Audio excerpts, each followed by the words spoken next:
All right, so Podluck. Amber Heard says Johnny Depp held his dog out the window of a moving car and howled like an animal. Yes, that is a real headline. Why do I instantly believe it? I totally do. Like I just know this man has the animal energy in him. Everything she says, though, I just don't trust. I know that's making me seem really biased against her, but I might be at this point. But if this is made up, she's doing a great job of making it up. As somebody who's done copious amounts of drugs and made horrible decisions when he was younger, like I could totally, I mean, I don't know if I would have ever done something like this, but I certainly knew people who would have done something stupid like this. Yeah. Absolutely. I think statistically, some of the stuff she says while she's testifying must be rooted in some kind of truth. Also, this one is like the least damning. So maybe that's like, she's like reaching for something that's actually true. She's like, well, remember that time he kind of endangered the life of his dog? It's pretty bad. So yeah, it's not, this is the least, like, it's getting dark on the stand over there. It's less bad than choking her and hurting her and cavity surgery. I just don't think any of that is true. Yes. So if I have to buy that one thing is true, I guess I'd buy this. But exactly. Even then, she's just kind of throwing it out there. She has destroyed her credibility to me because I am a lawyer and my opinion matters. Just kidding. But like everything she says, like she's like, he held his dog out of a window. And it's like, was he driving and his dog was looking out of a window? Like, is that what you mean? Or like he has, like some dogs, you have to be careful because they might jump if you're moving. Like he's like holding the dog's collar so he doesn't do that. So then, and she's like, he's trying to throw him out. It's like the opposite. Like I just don't trust Amber Heard. And his dog was giving him like a look, and he goes, oh, and he like howled at the dog. Like howl at their dogs or like bark at them, right? Yes. Yeah, so the actor took the stand to testify in Depp's $50 million lawsuit. She recalled an incident in March 2013 where she alleged that Depp had consumed copious amounts of cocaine and alcohol. Oh, my dude, just say no. And she had not? I'm guessing that she does not say whether she did or didn't. What did you say? Lay off the sauce? It's like, I was like, lay off the sauce and say no to blow. Like, that's the best thing you can do. Best advice. I think we have a good like anti-drug campaign going then. Yes. She testified in Virginia, in a Virginia court, that Depp held his dog out the window while howling like an animal in response to accusing her of infidelity. I don't understand that's not a very... Is that a response? That maybe maybe she called him a dog for...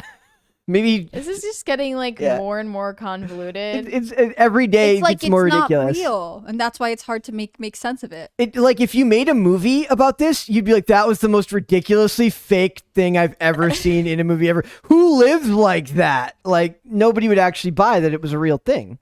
And everyone all right, I'll never forget it. Everyone just froze. No one did anything. That's also probably not true either. Come on, how do you not laugh? Like, I was also torn. Probably not real. Sorry, no one keeps saying this, but I was too torn as to what I should do because I didn't want to do anything to cause him to react and drop the dog. Like, she was likely like also on drugs and just kind of like passively watching this happen. If this actually happened, I don't think it happened. Like that's a real response. Like if someone is like threatening your animal from a height, you don't want to startle them or make them do something. I get that, but like this whole scenario seems not real. She recounted the first occasion that the Pirates of the Caribbean actor star allegedly hit her while choking back tears. Most of the comments I saw was that she wasn't able to cry on stand, and people were like roasting her for that, which is really mean because it's like maybe if we're to give her any credibility here and say that she's telling the truth, wouldn't she be trying to actually hold back her tears rather than cry waterworks if this was real? I mean, but it's probably not real. She said it was a 3 out of 10 performance. Yes. She said that he attacked her because she asked about a tattoo on his arm. Totally normal thing that people Also, do like, in relationships. I just feel like none of this is real. Yep. I'm trying to be objective, but like, I don't know. She says, you'd think, she said her voice started breaking as she opened up about the moment. She said, he slapped me again. It wasn't clear. It was clear it wasn't a joke anymore. So, I missed the first part. It says, to me, it just looked like black marks. I didn't know what it said. So I said, what does it say? And he said, it says wino. So she was mad about his wino tattoo. And then he slapped her for it. Like, I don't buy this at all, especially since he has I think pretty credibly established the fact that he does not have a history of domestic violence. Yeah. So like her being like, he's the aggressor. I did something innocent and then he attacked me. And like, that seems not to be the case. It's because she's the one with an established pattern of domestic violence. This plays like a scene somebody wrote in a movie where the irredeemably evil person does something, and the hero is being, the person who's supposed to be the protagonist is being abused. It does not play like something that happens in the real world. But then again, Well, she's nothing. she's including parts of their relationship that were positive, saying that he was sweet when he was sober. Yeah. So she's saying that he's maybe not an abusive person, other than when he's under the influence. Which there are some people who are really different when. That's why I they're brought that up the other day. I said that's a very real thing. But like, he seems consistent in most ways, and she seems like she has I don't know how to say it other than like an established pattern of being erratic. Yeah, and violent with. Also, like, she is being sort of painted by Johnny's team as like a very cold, calculating, like torturous wench, and so she has to come back and be like, no, I'm soft, like he was sweet, like there were nice romantic parts of our relationship, to kind of make herself seem more human. She does she does kind of reiterate the point that it was while he was on substances that he was like that, which is, like I said, that's a very real thing that happens. Like, to maybe people. he wasn't under the influence of substances in other relationships in the past, but just during this one. Hard to believe that you make it know. to that age and start those things later in life. Usually, if he has that pattern. It's possible. I think he's probably always used drugs to a certain extent. That's what I'm saying. I said it's harder for me to believe that he started. I think that, like, if you're in a toxic relationship and you already have these tendencies, like you recreationally use drugs, and you have a partner who you do not have a positive dynamic with, like, you might start acting more erratically, right? Yeah. And I just don't buy what she's saying.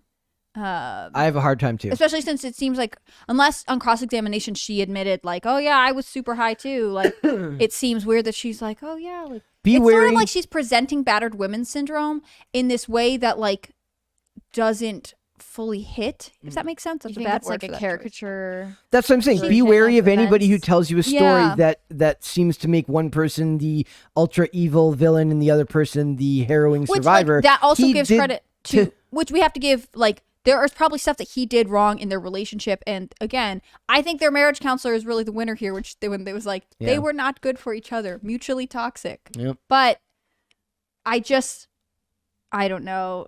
I find her to be she has an uphill battle to win back the jury, in my opinion, from my outside perspective. I don't know if she can. I don't know. You're finally admitting defeat there, Amber Heard fan? I am not an Amber Heard fan. Amber Heard that's Why number one is it- dream girl. Everyone thought when we were just joking about defending her that we were seriously, like, defending Amber Heard's actions. That's like, So this is funny. one of those things where it's like you pay a price to be the devil's advocate in any situation. 'Cause Ren Everyone is the martyr labels of you. pop culture I am the crisis. martyr here. Yes, Are you the milquetoast fence sitter of the Amber Heard versus Johnny Depp trial? I am. I refuse that label. I categorically refuse that We'll label. serve you some toast and milk. if you would No, like. devil's advocate is fine. You can call me that. Wow, All right. much tougher. Larry David explains why he hasn't been canceled for Curb Your Enthusiasm jokes, and Mary had some strong. She made some good points on this. I'm not going to repeat all of them, to. to be fair. Well, But yes. it's not puzzling that Larry David hasn't been canceled. Everyone likes Larry David. It's kind and of like- also he has all of the right excuses for his offensive jokes. He's a New Yorker. He can joke about 9/11. He's Jewish. He can joke about Nazis. Yeah. Right? Yeah. Like, it's the quintessential idea of staying in your own lane. You have to hit the right thing. Yeah. Well, and, like, you can't cancel him. Yeah. Like, that would be making a comment about his lived experience, and we're not supposed to do that. Yep. Yeah. So it says, I don't know. It says, a former executive producer and principal director of Curb Your Enthusiasm asked David why he is yet to be canceled during an interview at the Netflix is a Joke Festival. Maybe this was something that came after Dave Chappelle was attacked. Who knows? It says, well, here's the thing. There were fans of the show that they like the show and they have a good sense of humor. The fans of the show don't care about political correctness, David said. He says you're just the idiot who didn't get the memo, and I think that buys you a lot. That's what the guy said to Larry David. He says, "Yeah, I think idiots can get away with a little bit more than the more intelligent brethren." His whole thing is self-deprecation. Yeah, so that makes sense. That makes. But he's very smart, and he definitely knows what's safe to joke about and what's not. Yep, and that's a very fine line. Like Chappelle seems to just know what isn't safe and go right for it. Kind of like Ricky Gervais in their own way.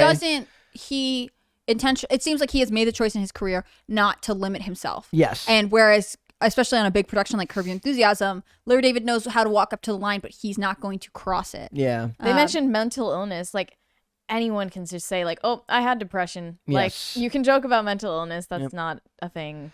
It's well, we talked about it yesterday. We talked about the idea of representation of mental illness in film. Like there's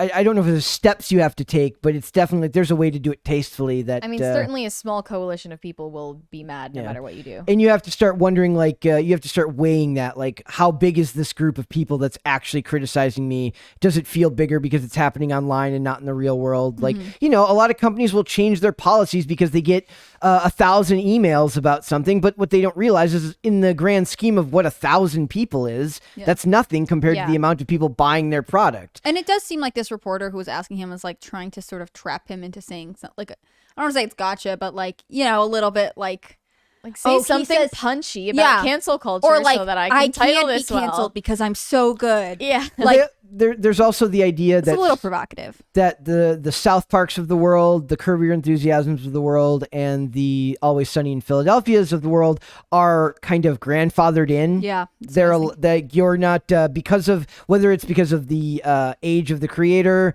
or because not even that because it started at a time where things were different culturally. They're allowed to be that still. Didn't the creator of The Office say, I don't think we could make this show under these conditions? Yeah, or like they wouldn't be able to. the current year. Which is crazy because I don't even remember The Office being that. There's a couple like jokes that I think people would be.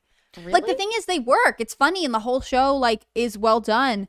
But I think now there is a fear to even be, like I can't imagine being in the writer's room and being like, okay, we have to do this thing because you're afraid that someone in the writer's room is going to be like racist. Yeah, they're very bigoted. They're not just worried about the people that watch it. They're worried about having these large writers' rooms where people get offended on their people's behalf. And it's like the whole process, like everywhere along the way, everyone has become paranoid of being like, labeled a bigot, like it can't take any risk. And like, that means that as the edgy stuff gets whittled and whittled down, like it gets duller and duller. And maybe that's for the best in some cases. But that also makes it easier to just make cheap, edgy jokes where people are shocked by them. Well, I think in some ways too, it makes it so there are certain supposedly edgy jokes that are actually like no one really cares about, and those are the ones that are like, oh yeah, put that in, but there's nothing original. And The Office was original. I think Curb Your Enthusiasm, I've never watched it, but I know people love it. I think it has a different energy. Dave Chappelle, people watch because they don't know what he's going to say because he does not limit himself.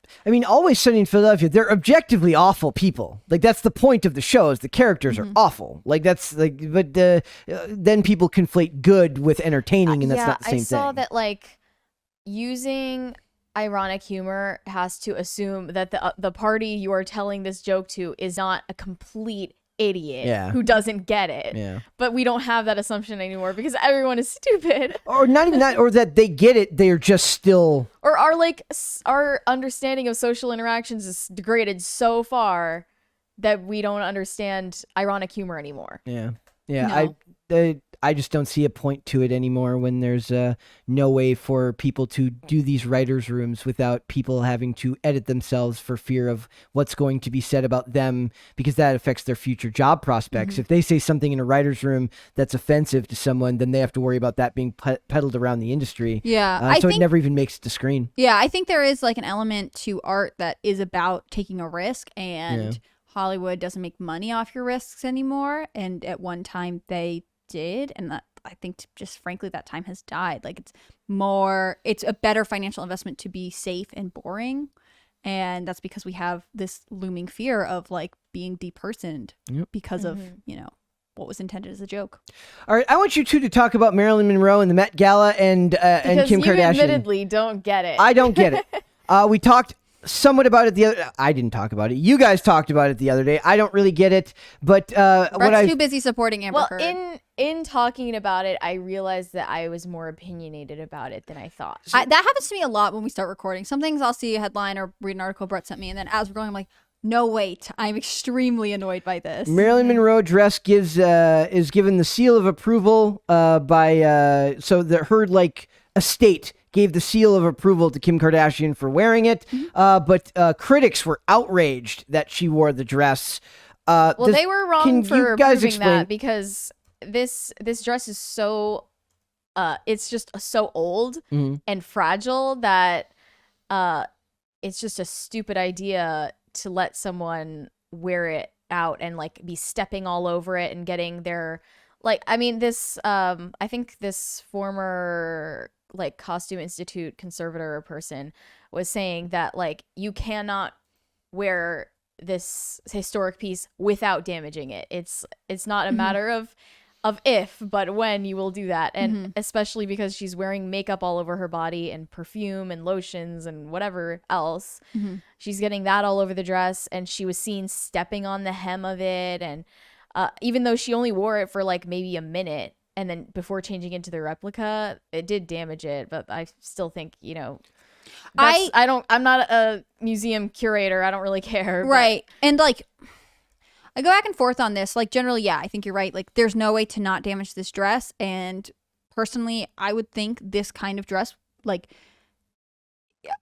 can, if you were to take it to an auction house and get it appraised, is it worth the minute of fame that it's going to get? Who benefits from this? Really, Kim Kardashian, because she's now being equated to Marilyn Monroe, which I think we both don't feel is stupid good. And so do you want my take was that the controversy about the piece itself being damaged, kind of peripheral but valid, and then the criticism from body positivity hacks about how she's promoting extreme dieting, totally fabricated, unrelated to the real issue at hand, which is that she's fundamentally disrespecting the memory of this woman.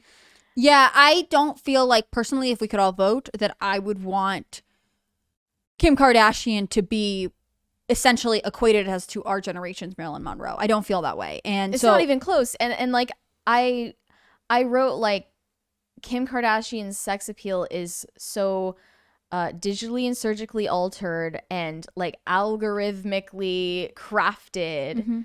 It's so fake that there is just no way you can dress her up to even resemble this woman. Which is and from what I know about Marilyn Monroe, and I'm honestly not a huge, not I'm not a fan, but I don't know a ton about her, was that one of the things that she had was this girl next door, all American, natural charm, right? This was one of the things that she was credited for. Maybe I'm wrong. I think so. I have two minds about wearing the dress, because I do think that I have argued to Brett many times when I'm we need to talk about fashion on the show, that fashion is a marker of our culture and they can be literally translated into history, right? It's why museums keep cloaks and whatever else, suits of armor. So in some ways, I do like the idea that we get to see not a replication, but an authentic vintage piece on display. Because it belonged to a notable person, Marilyn Monroe, I kind of agree. Thing, though, you can see it on display. It's not worth on someone's moving other body. people have worn vintage dresses to the Met Gala. I think Kaya Gerber wore a Jackie O dress last year, back when it was America themed, and I thought that was really cool. And yes, maybe there was some damaging. I don't think they altered it for her, but it was a dress she was photographed in. Again, you have to weigh the cost benefit. I think ultimately that one is a less risky choice than than Marilyn Monroe's JFK birthday dress. That is a huge deal, and I just don't think that letting Kim Kardashian wear it for a minute is worth it. She made it look like shit. I don't want to say that. I do want to point out here before you keep going on, I don't know how relevant this is. It says that Kardashian reportedly went body makeup free to the event in addition, so that she would not damage the dress, and says that Ripley's told the Post that she showed the utmost respect for the garment. Oh, I also wanted to mention she's wearing this like fur shawl, this white shawl behind her, and I think it's because they couldn't close the back of it. That's funny. Yeah. I have to see an I just angle of her realized dress from the that. back. I also thought, well, the black's pretty low, so there's a chance you're totally right. She also wore her hair up, and it's bleached obviously as an ode to Marilyn Monroe, but I thought her hair being up was again to like keep as much oil and product off the dress as possible. Yeah. Mm-hmm. I have two minds, because I really do think that like I think it's really easy for people who are like serious political, whoever, to like disregard the influence of fashion on our culture. And I do think it's cool to see vintage pieces like being showcased in a new and modern way. I just don't really feel like this was a risk worth taking for Kim Kardashian. Well, it's precisely because I think fashion is so like deeply important in culture and politics, frankly, that I don't think this piece should be worn by But Kim is there Kardashian. a piece that you would think is okay to be worn in the modern era, right? Like Honestly, if it was like I don't. I feel like, especially given the way Marilyn Monroe's life ended, it's kind of disrespectful. But because even if it's not Marilyn Monroe, like, is there like a version of? And I totally understand if you don't. I just agree, think but it's like, unwise as a general practice, but this in particular, it has like a weird vibe because it's calling back to like the fact that this had all these rumors about her affair with JFK surrounding it. This and, particular like, dress is a huge deal. Yeah, and this particular gathering was it's such a part of like American mythology almost. I just find it degrading to this woman's memory that it's being worn by Kim Kardashian, who has like none of the same mystique that she had. And Kim Kardashian makes everything known about herself, and her name is her brand. Here's a tweet that kind of fits that perfectly. It says, how did she manage to take such an iconic dress literally worn by Marilyn Monroe and make it look like Fashion Nova? Right. Yeah. Exactly. It's crazy. That's just what she is. She's a social media influencer as well as a reality TV star. It just doesn't make sense. She made it look like shit. I just want. I guess I am hopeful that there's a way to incorporate like vintage fashion and like historically significant pieces into our modern culture. I think it's a way of reminding people of like our cultural background, and that's important. That being said, like I don't think Kim Kardashian is. I think it's egotistical for her, and I don't know who contacted who. Maybe Marilyn Monroe's estate was like, we think this is a good idea. No one's talking about Marilyn enough. This is a good, I think that's a poor choice on their part. I suspect it was Kim Kardashian's team who was like, I want to do something different, and I want to be equated to Marilyn Monroe. But in because that case, the other part, just wear the replica and have your fun with that. I mean, there are a lot of, especially at the Met Gala, odes to fashion. Like people are saying what Kris Jenner wore was an ode to Jackie Kennedy. I would say that like, given one of the things that came up after Hugh Hefner died was all the stories of like the way that Marilyn Monroe like didn't want their like business interactions. I guess he bought unreleased photos of her that she was like ashamed of, and she didn't want to go to light, and he like did he buy the grave next to hers? He bought the grave Yeah, next to he her. did. He was like, the way he treated her was like kind of disgusting. Yeah. And when he died, this came up, and people remember that like she was in some ways very tortured by the industry she worked in and fought hard to like maintain, you put it as mystique, but she also like that's her presenting it gracefully. Like she fought to maintain her privacy, and to have someone who sells her privacy for profit, it's weird. And makes a show of like, I'm so upset that I don't have privacy. And let's think about the timing of this. This comes right after Kim Kardashian's like trailer where she's like, I don't want my kids to know about my sex tape. I don't know if they're anymore. Right. Like, I think in some ways, if we think of everything as a strategic PR move, being like, I'm like Marilyn, like I'm actually very graceful, and I'm a part of American culture. And while like, she's literally with it's a Pete pull. Davidson of all people, I can't. It's a pull for sympathy, and I don't like it. Kris Jenner didn't negotiate Kim's sex tape deal, says TMZ.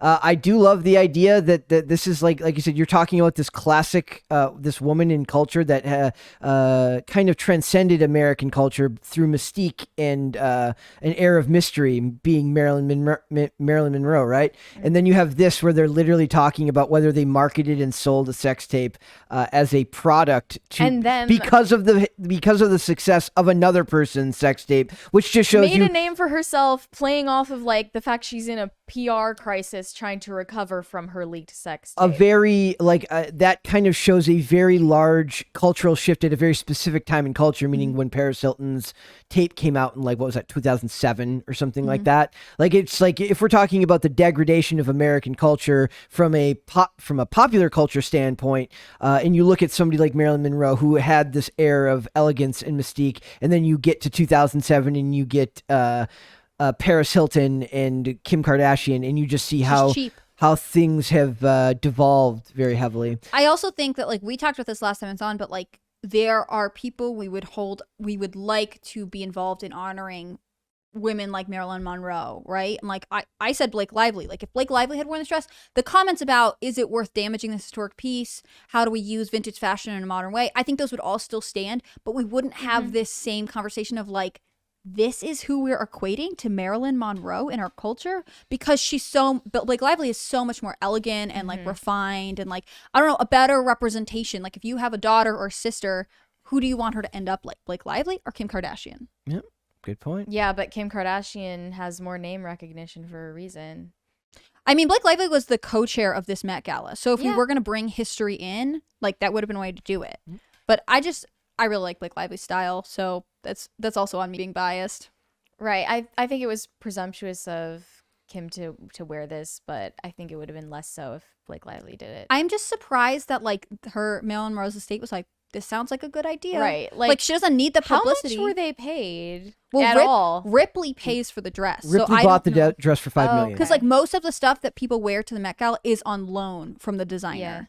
And then they'll auction it later, or they'll sell it later, or it'll go on runway. The Ripley's museum paid $5 million for it. It's extremely unwise. Yeah.